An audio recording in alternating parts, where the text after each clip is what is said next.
to him just kind of reminded me of it. But let's get right back into it. I wasn't expecting this to take so long, though. I guess that's kind of the way it always goes. I'll probably finish off Bandit and then leave Leviathan for another stream. So if you're waiting around for Leviathan, I apologize. But later parts of Bandit get pretty complicated as well. So hopefully you'll still learn some stuff, and Bandit, Leviathan can come along later. What I don't want to do is have like an 8-hour stream and just be like useless at the end of it, because it doesn't benefit anybody. But anyways, so here we are at 14. Let's so if we submit the password to the current level to port 30,000 on localhost. Interesting. So if we telnet, or rather netcat, let's netcat instead. So you can telnet to a port and connect to the port, the socket itself, and get some information. But really, that's not what telnet was made for. And it's better to use netcat, because netcat was specifically made for this kind of stuff. So we're going to use netcat to connect to, we've done localhost before. Let's do 127.0.0.1 because it means the same thing. And we're going to go to 30,000. And we're going to copy the password into here. That says correct. There's your password. Cool. Let's do something else. Let's netcat 127.0.0.1 30,000. Let's see if this works.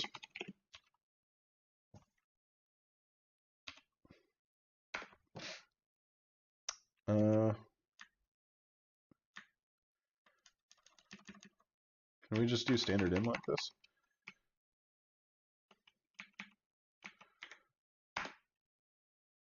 No. What if we echo to foo? Oops. We'll echo this to temp rook 14 foo. Come on, man. That's how echo is supposed to work. Fine. Whatever. We should be able to, if we'd spent some more time, we should be able to redirect this. You know what? Oh, because the directory is not there. Temp rook 14. Now, if we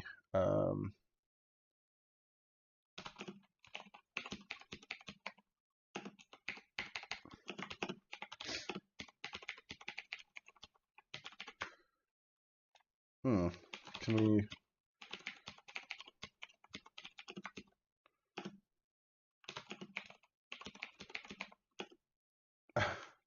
that's funny because I totally messed up the port number here, but it still wouldn't have worked.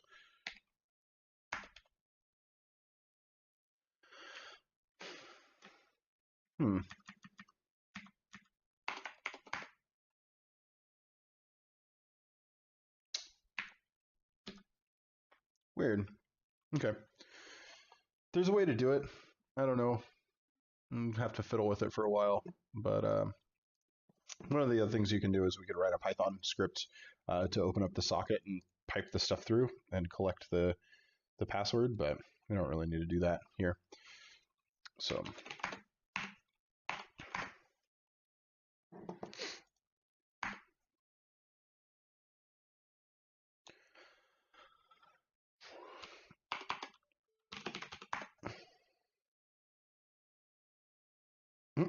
what?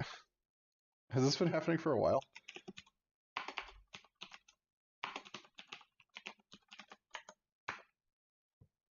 Yeah, that's the password.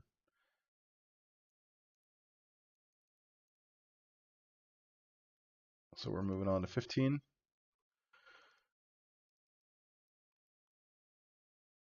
We're going to have to use OpenSSL to do this one.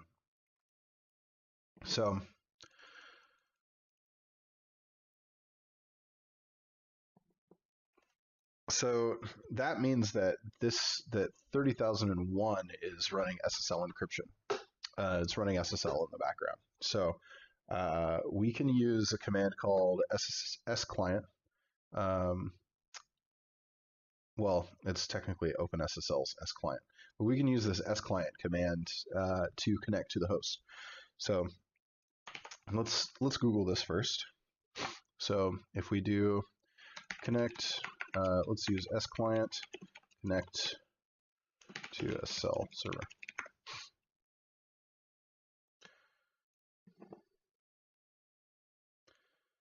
Well, that's pretty straightforward right there, right? So let's do this. Nope. But we want to connect to 127.0.0.1, 3001. Nope, 30,001. Okay. And we'll want to send the password. Luckily, I have it in another file, or else we would have never gotten it back. We would have had to start this whole process over again. No! Read error no 0.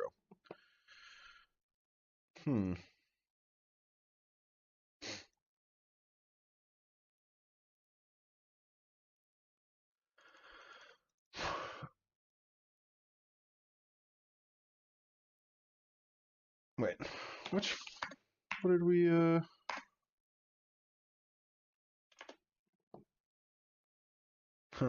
used the wrong password. That's why. I used the wrong password. Okay, so what we just did should have worked. So let's do that again. 7001. The reason I keep typing 127.0.0.1 instead of localhost is because for some freaking reason, localhost doesn't always work. And it's the reason is that people misconfigure or security through obscurity, I guess, or something. But people don't always set up localhost. It's best just to not depend on it if you don't need to.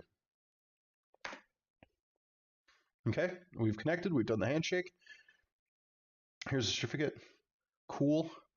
Let's grab the password that we need. Boom. Heart beating. Read our block. And it said something about that, right? Use IGN EOF and read the connected command section. Next to R and Q, the B command also works in this version of that command.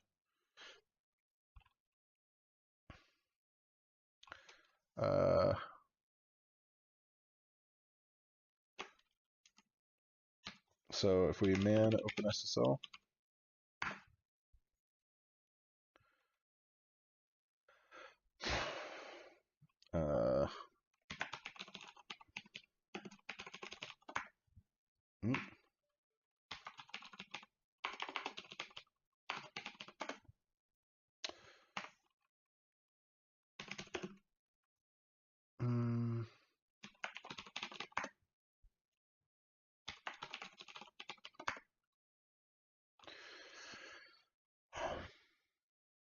when used interactively, which means neither quiet nor IGN EOF have given, session will be renegotiated if the line begins with an R, if the line begins with a Q, or if end of file is reached, the connection will be closed.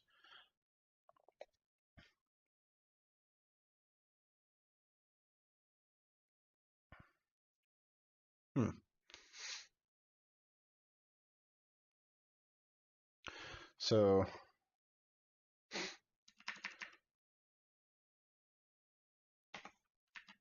if we do this, then we do R. So it renegotiates it. It still has a problem. Use IGN EOF.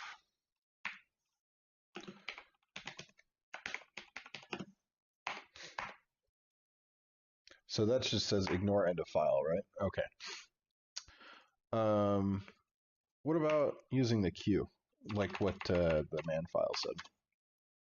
So if we begin that with a Q, it just says done. Well, that's cool. And then the other thing that the command file or the man file said was using quiet. Can we just do that? Yes. Okay. So it has something to do with the ignore end of file, which is I assume what IGN EOF means, or using quiet. Something about the output there.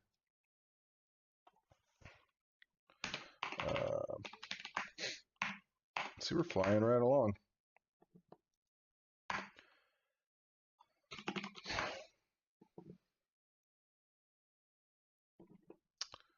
All right.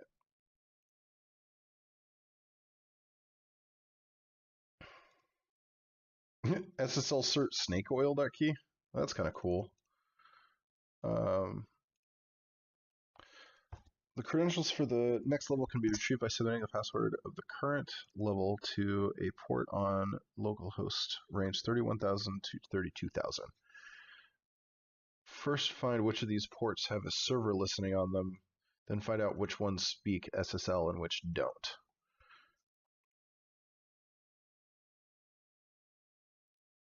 Okay, so if we nmap, I mean, we don't really need to even see which ones are up before we see which ones report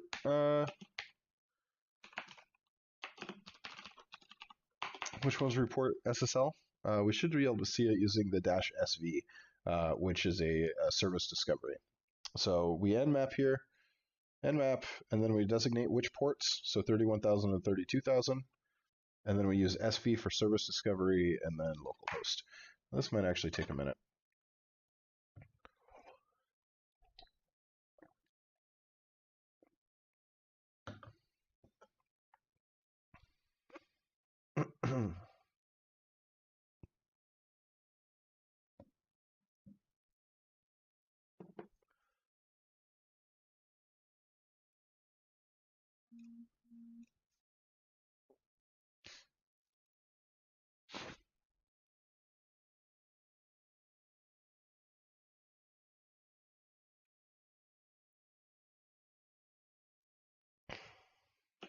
And you can hit, I think it's at enter. Yeah, you can hit enter to kind of get how it's coming along, but okay, so this is echo, and this is echo, and this is echo, and then we've got two here that are running SSL.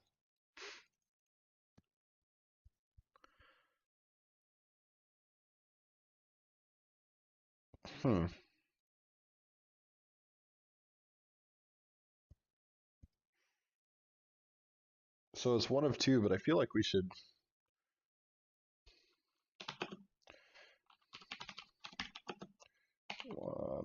1518.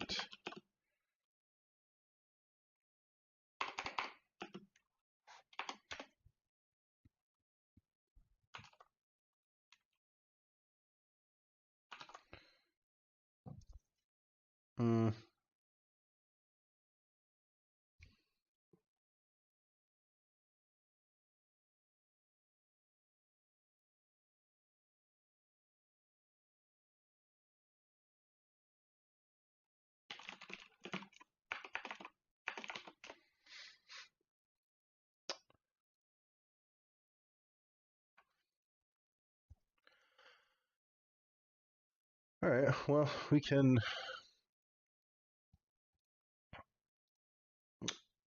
Is there an Nmap script for SSL detection? By the way, there's a thing called Nmap Scripts.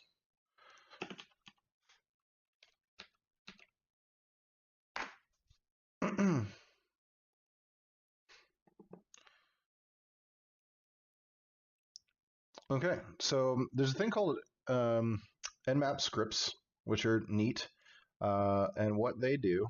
SSL cert. I'm trying to find the page for you guys so you can see the.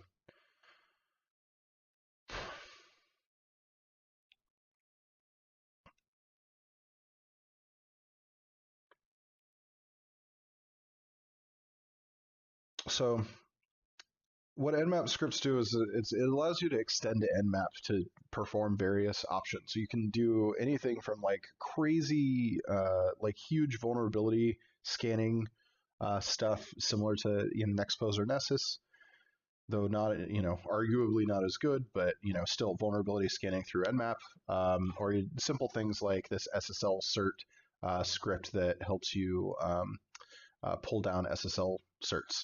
Now, the reason that we want this is just so that we can just to know if it's running OpenSSL or not. So, excuse me. This time we're going to do port, but we're only going to do 31518 and 31790. And then we have two options. We can do this -C capital or -S capital C, which is the default scripts, or we could do script. I believe the syntax is just script. Yeah, script, and then SSL-cert. Oop. Maybe that script didn't work. Is it equals? No. 31518, 31790. Okay.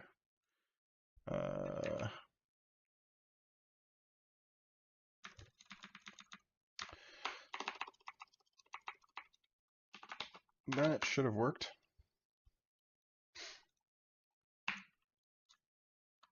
Maybe it has to assume. Maybe it'll only pull it from 443.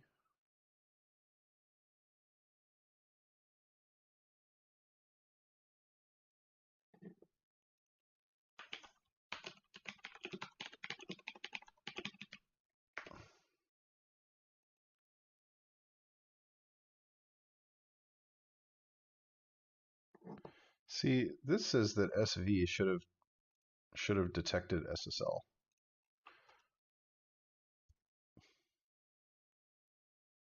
Maybe we have to do the SV.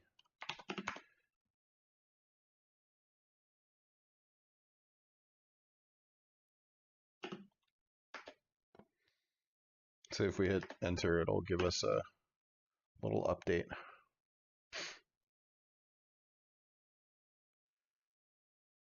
Still, 1518. Let's just see if it. Okay.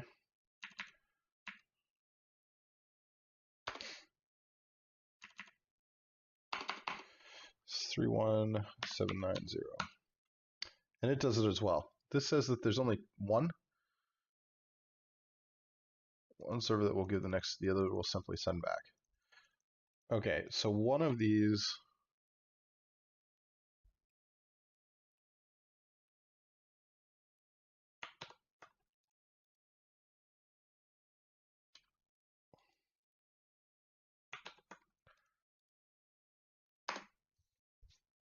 Boom. And now we have an SSH key. All right. We're probably going to need that for things. Let's go to the next one.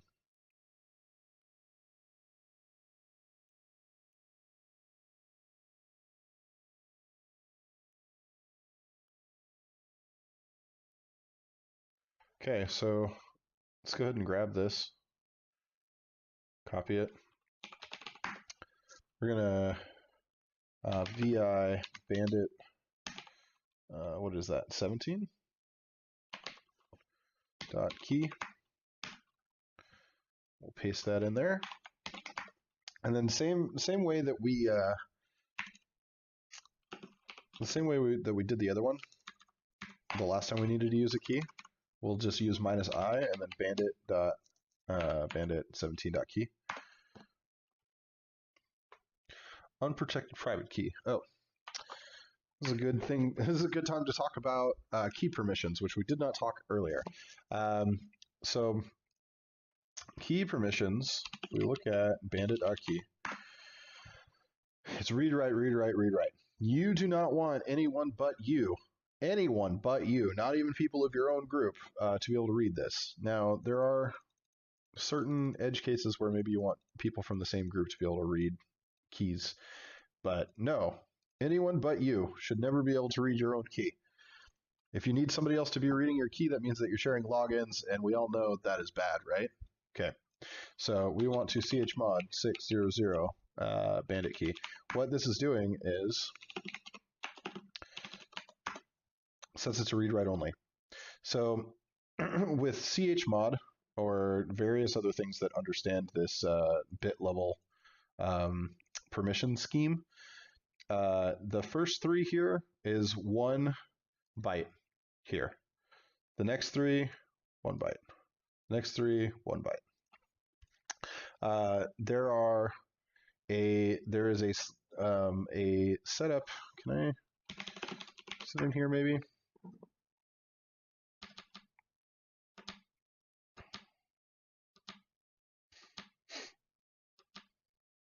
Oh, why doesn't it say?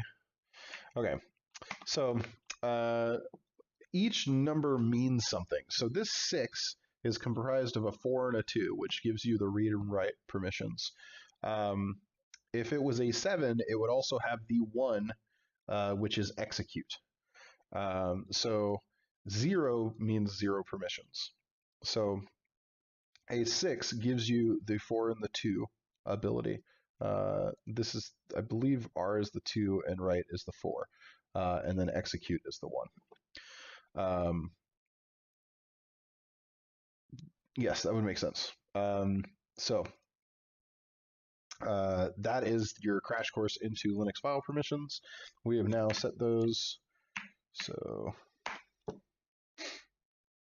boom. Now we're into Bandit 17. Outstanding. Okay. Bandit 17 to 18. There are 2 files, passwords old and passwords new. Is the only file that is, or the only line that has been changed. So there is a utility called diff, and actually you can see here diff. So we will man diff. Compares files line by line. Cool. So, and it's super simple. If you just diff and then passwords old and then passwords new,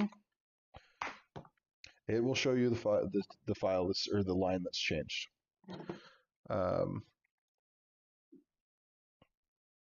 So this is the file. This is the line that used to be there in passwords old. This is the line that is in there now. And if you look at multiple lines of this, you'll see that this line is probably under this line because it's just saying that it was inserted or changed, maybe. So this should be the new one. This should be it.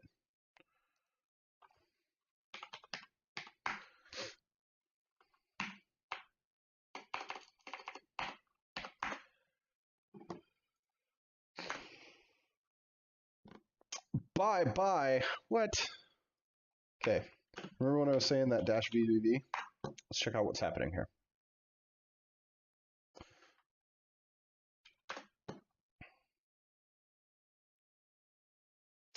Okay.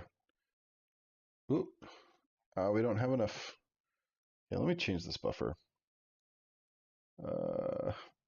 What is this? What is this? I have 64 gigs of RAM. You're giving me 50 lines? Come on. Come on, Windows. You're out of your ass. Oh. Can I do 0? Is 0 a thing? It's just 0.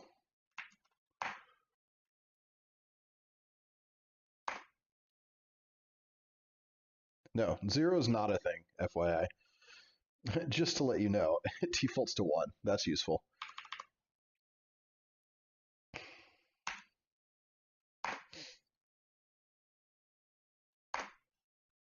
Okay.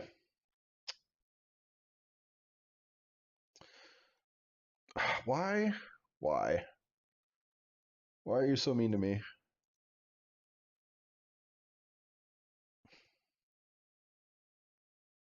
Does it have to be like a new... Oh, that's command history. What?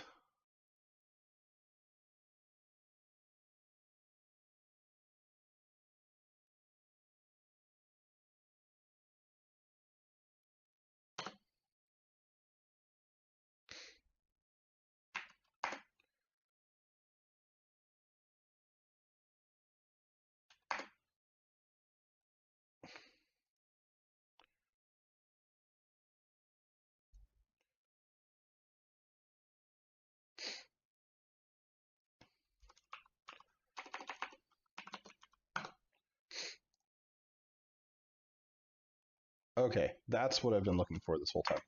Cool. Now we have a reasonable sized buffer. It's not the best, but it's reasonable. Okay. So here we go.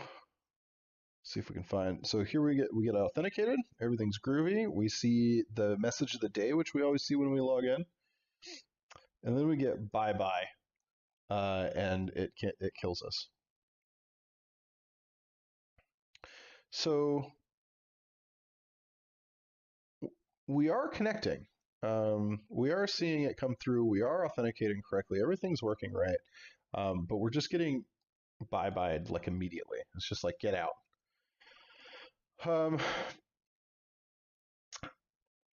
There is, let's see, are we in, which one are we in? 18. So, oh, they actually tell you. I was trying to figure out a way that we could like leap through this, but they actually tell you. Someone has modified the bash RC to log you out immediately when you log in with SSH. So, if we man SSH, oops, not that. So if you see here, when you're reading command help output, everything in these brackets are a separate section of type of option, right? So we've got all these different types of options, the bind address, these different things. Your username, host name, and then you get command. And that's super interesting, right? And that's like, how do you do that? So let's see if we can SSH run command through SSH. Execute command using SSH. So it turns out that you don't always have to run a command. You don't always have to establish a fully interactive SSH connection, run your command, and then exit. You can actually just use SSH to log in, run a command, and leave, or log in and run a command as soon as it connects, right? So you see here. Oh, this is funny. This is Vivek.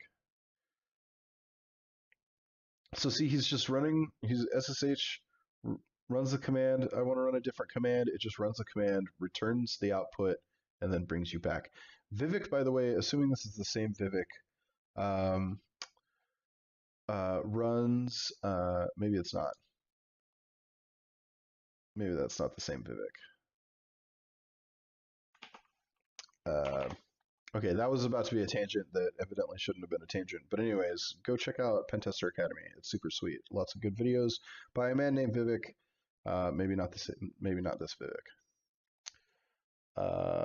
Cool. So what we have learned is that we can just run a command. So let's do that. Let's do this SSH.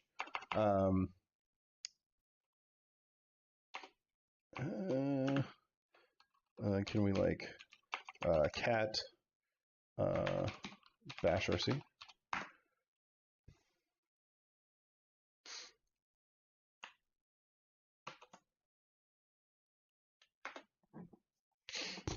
Yes, we can. So if you'll notice, we did all of our connection stuff that we normally do. We didn't get the message of the day. We did get the message of the day.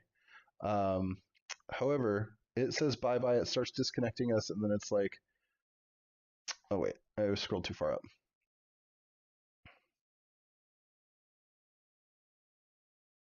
Yeah, we didn't get the message of the day. We didn't get anything.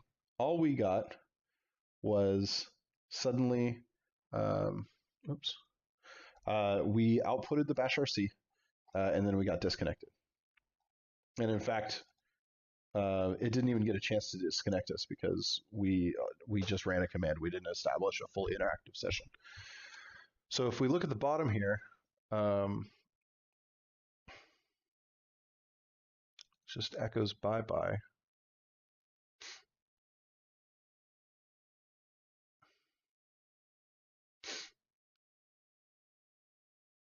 Oh, bye-bye and then exit 0. So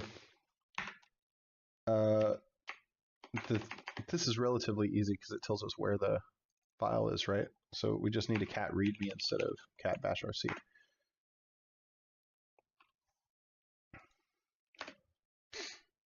And there it is. We could do silly stuff, which we probably don't want to do on somebody else's system, but we could do silly stuff like we could just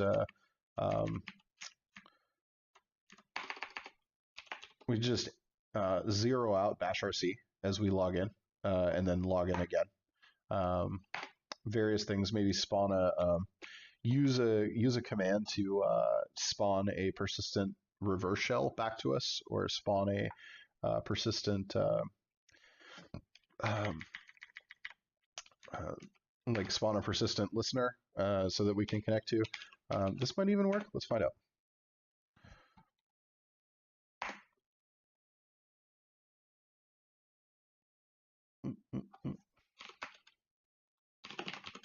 Yeah, so that even works. Maybe we can just do a bin bash.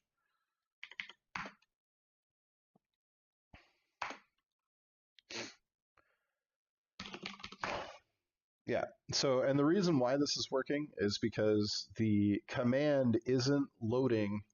The first command, the command being ran over SSH, isn't running like bash rc or anything like that.